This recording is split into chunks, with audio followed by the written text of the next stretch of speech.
With love and gratitude, I offer my prayerful pranams at the divine lotus feet of our dearest, sweetest, loving, and omnipresent Lord, Bhagavan Sri Sathya Sai Baba.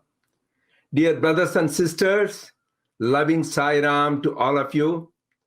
I wish all of you a happy and holy Guru Poornima filled with love, peace, and bliss. This is the day we pay homage to our Guru and God, Bhagavan Sri Sathya Sai Baba, and offer our heartfelt gratitude. As the beautiful song was there, we shower the rose petals at his divine lotus feet and offer the lotus flower of our pure heart at his divine lotus feet. Swami one time beautifully said in Telugu, then I will translate, పువ్వులెన్ని తెచ్చి పూజలు చేసిన మెచ్చుకొనడు తాను పుచ్చుకొనడు హృదయ కమలమివ్వ సదయుడై గ్రహించు సత్యసాయి శాంతి ప్రేమదాయి. Means Swami was telling about himself, you may bring any number of flowers, garlands, everything. I won't be pleased or won't be excited. But if you offer the flower of your heart, which is pure, I will be very pleased and happily accept it. So that is the flower we can offer on this special day. As Swami was talking about, often today, all the spiritual seekers say, the Guru Brahma, Guru is Brahma, Guru Vishnu, Guru Devo Maheshwaraha, Guru Sakshat Parabrahma, Tasmai Sri Gurave Namaha.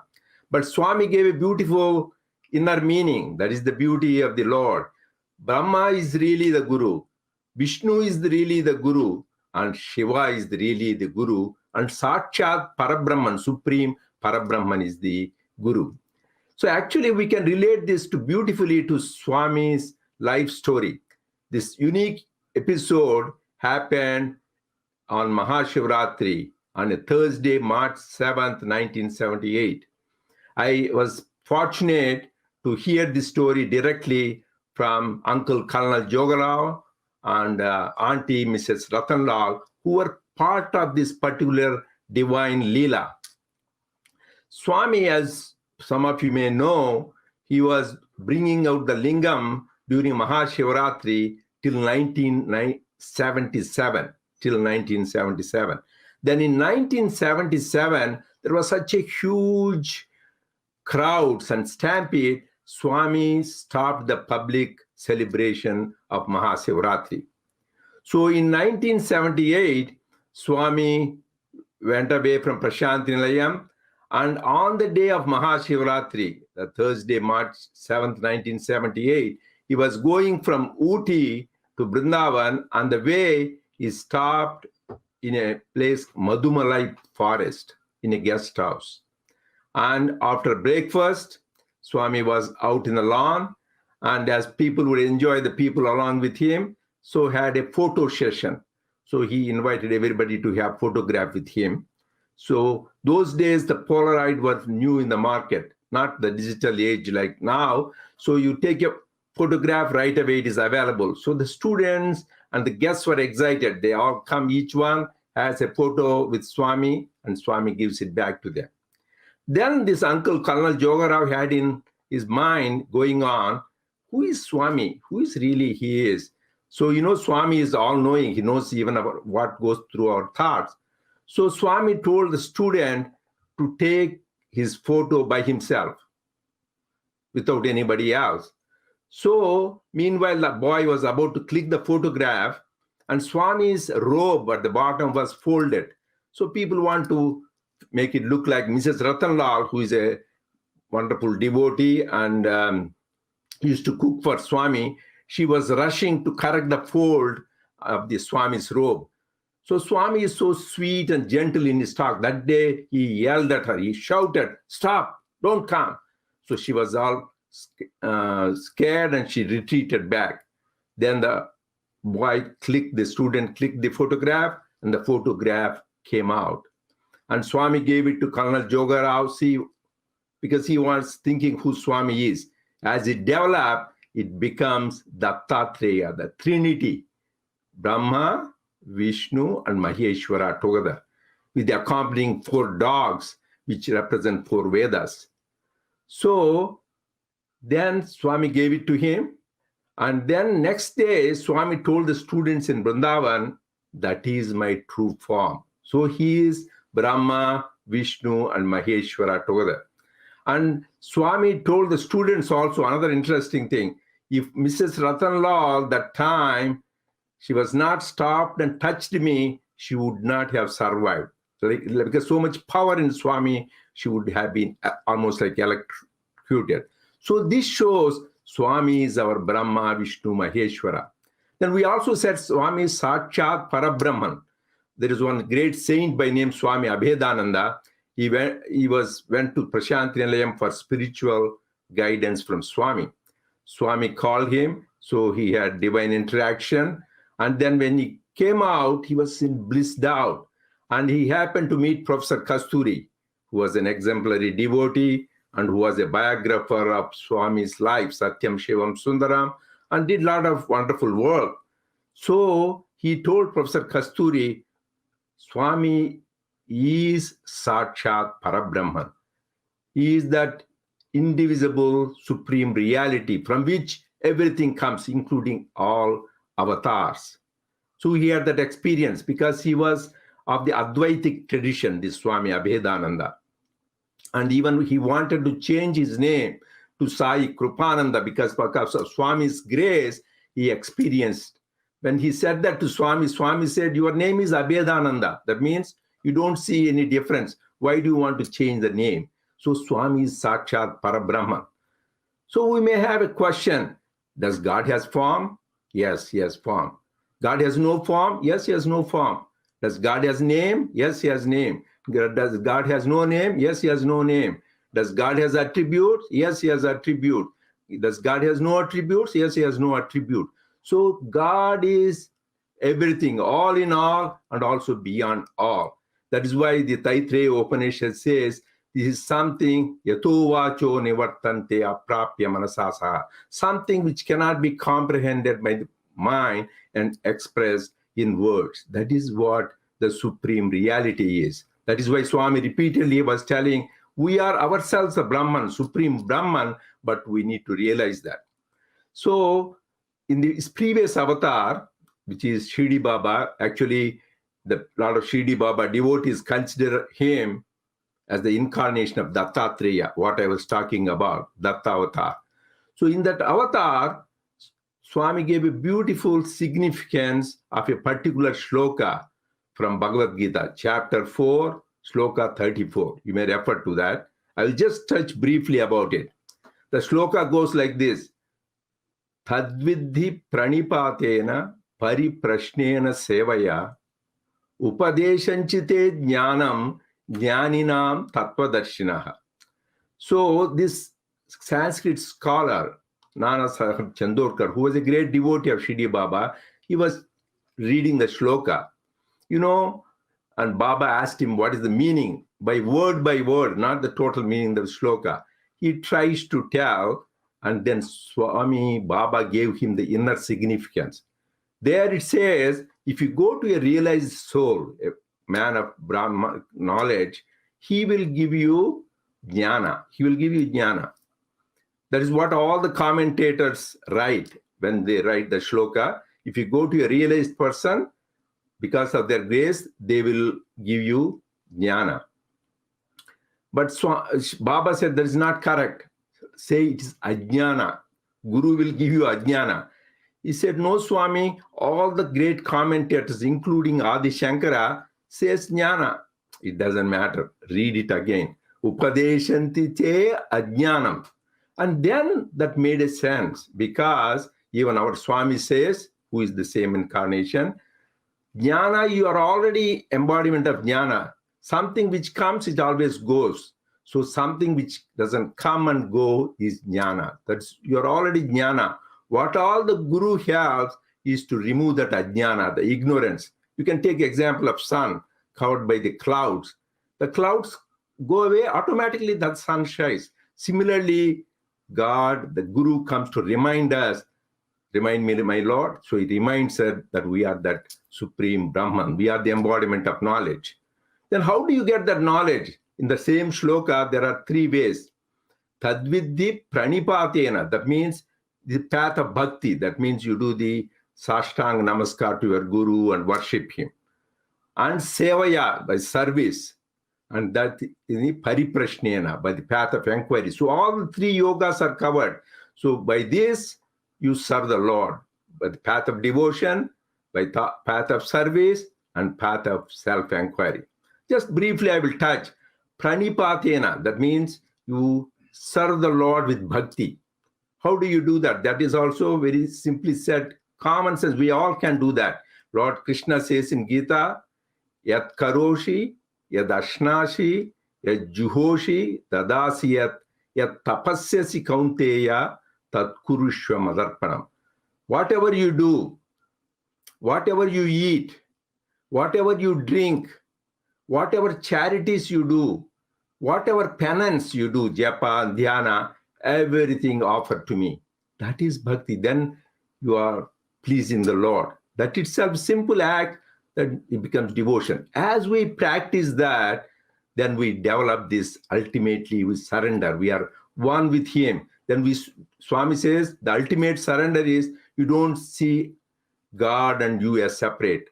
I and you are one. That is what we realize. That is why the ultimate in surrender, it is called Charma Shloka by Vaishnava. It is in Gita. It is in 18th chapter. Sarva dharman parityajya mamekam sharanam vraja ahantva sarva papebhyo mokshayishyami masucha. Lord Krishna says, giving up all your obligations, just surrender to me alone. Mam ekam, he says, not divided bhakti, one-pointed bhakti. So if you do that, then what does he do? He will remove all our grief, destroy all our sins, and give the highest, that is liberation itself. For that, the qualification, the first thing, you need to do that. You surrender to him alone, depend on him alone, then he will remove our grief and destroy our sins and give liberation. That is the thing about the path of bhakti, pranipatena. Sevaya, that means service. Service, Swami and was telling, is massaging Guru's feet. That is not. Swami says the whole creation is the manifestation of Guru. There is a beautiful episode in the Shirdi Avatar. There, one of the devotees in her house, she feeds a dog, a puri, a chapati. Then next day, Baba says, oh, you have fed me well, I'm very happy. She says, Swami, when did I feed? So whatever you do service to anybody, you are doing the service to me.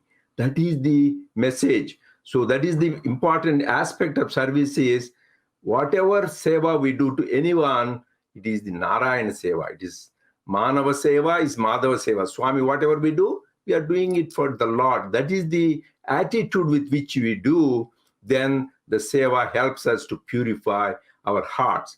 Because when we do seva, one of the major obstacles is two things, kartrutva and bhoktutva. I am doing, I am enjoying.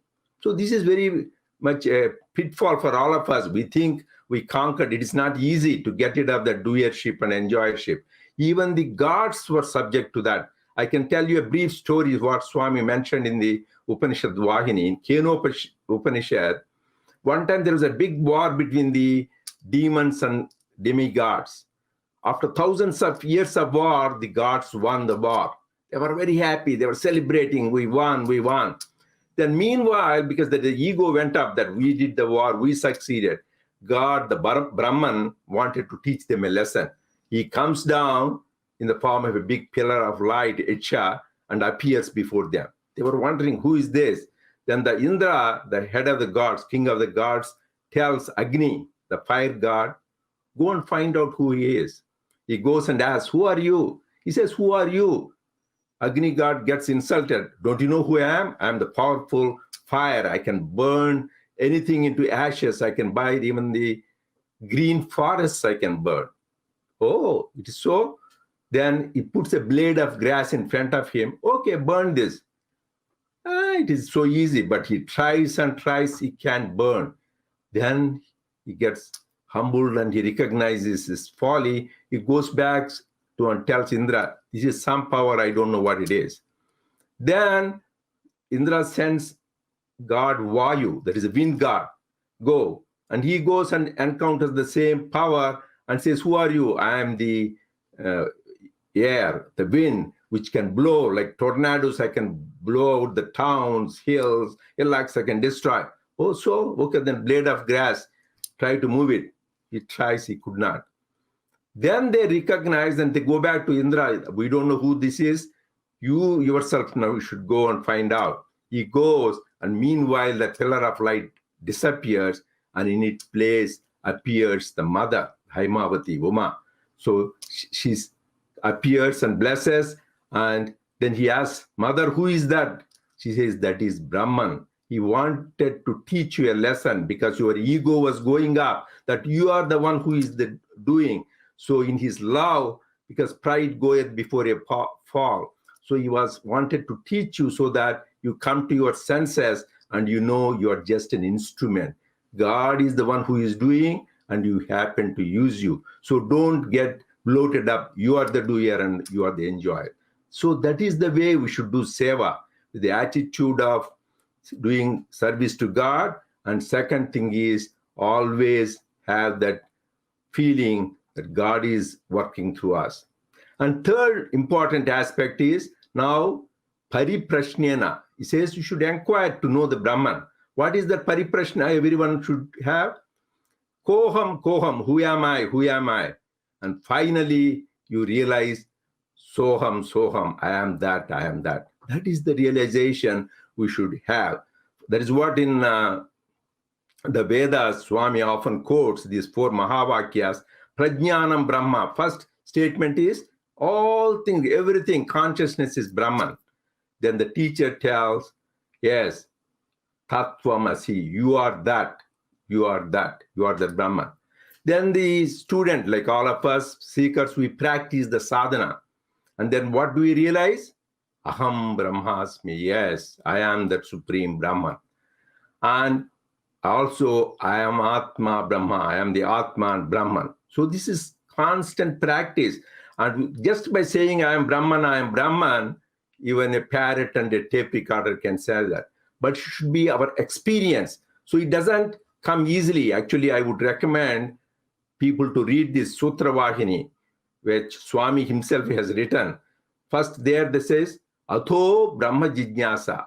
Thereafter, you have knowledge of the Brahman. Thereafter means what?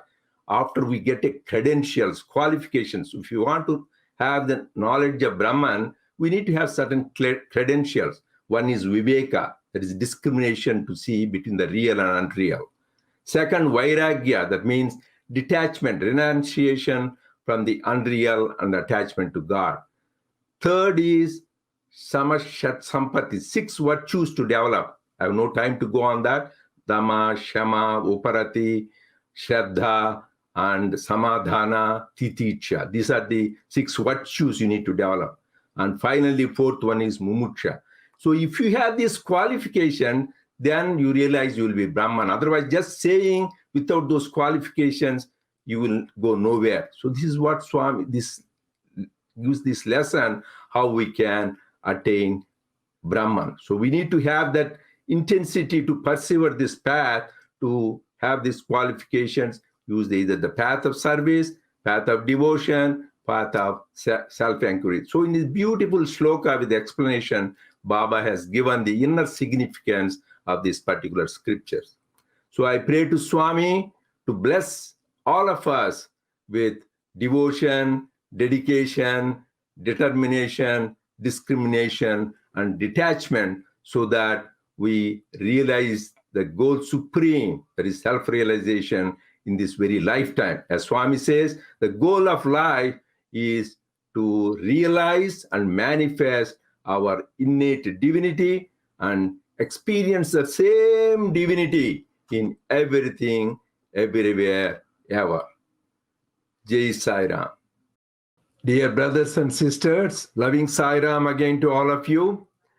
First, I would like to offer our love and heartfelt gratitude to Bhagavan for his presence, his blessings and guidance for this inspirational and beautiful program. I appreciate very much the hard work and dedication of the members and chairs of this IT committee, media committee, and events committee. I also want to thank everyone who are participating online for their valuable time. Also appreciate the valuable contribution of the members and officers of the SSIO and all the children and the enthusiastic and energetic young adults for this beautiful program. Now I would like to read at this concluding time a letter with a profound message written by Bhagavan on 30th August 1975. Please pay attention, every word is so profound. After long searches here and there, in temples and in churches, in earths and in heavens, at last you come back, completing the circle from where you started to your own soul, and find that he for whom you have been seeking all over the world, for whom you have been weeping and praying in churches and temples, on whom you are looking as the mystery of all mysteries, shrouded in the clouds, in nearest of the near, it is your own self, the reality of your life, body, and soul. That is your own nature. Assert it, manifest it. It is truth and truth alone that is one's real friend, relative. Abide by this truth, tread the path of righteousness, and not a hair of your body will ever be injured. Meditation is nothing else but raising above desires. Renunciation is the power of battling against evil forces and holding the mind in check. With love and blessings, Bhagavan Sri Sathya Sai Baba. Now I want to conclude with the message Swami gave on July 21st, 1986. Swami gave a 5-letter mantra. And Swami says this is the most powerful mantra. That is in Telugu, he said, Devudu Nadu, Devudu Nadu, 5. And in English, it is God is, Godis, God is. Swami says this mantra is more powerful than the mantras attributed to the name of any deities we know of. And Swami said we should make this mantra a constant companion. Swami said, this is the message of Guru Poornima. That day said, this mantra is my message for Guru Poornima on that occasion. And he said, we should chant this mantra in all circumstances, in all situations, and wherever you are with complete conviction and strength, then you will derive the benefit, and this whole earth will become a paradise, and you will be able to encounter any challenges and difficulties. And Swami says, when you make this a constant companion of yours and propagate it all over, then you will promote the love for God and fear of sin among people. So Swami really proclaimed and encouraged us to make this mantra our constant companion. So again, pray to Swami to bless all of us so that we can move forward with steadfastness and unconditional love and absolute faith till we reach the goal. Jai Sai Ram.